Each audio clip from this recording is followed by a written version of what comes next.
En wat gaat dat dit jaar nog verder brengen? We zijn druk bezig nu met een nieuw album op te nemen. En we hebben nu 12 liedjes ongeveer waarvan we denken van hey, dat zou leuk zijn. Er komen ook nog wel liedjes bij. En we zijn bezig met nieuw oktober. We krijgen steeds meer aanvragen, natuurlijk carnaval. Maar we krijgen ook steeds meer aanvragen voor het Oktoberfest. Dus we zijn nu bezig met een plaat die toch wel geënt is op het Oktoberfest. Dus feest. Ja. En heb je er al zin in, dat Oktoberfest? Ja, ik wel.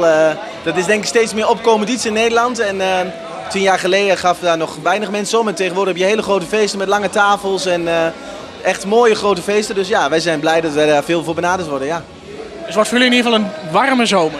Het wordt een hele hete zomer, hoop ik. Ja.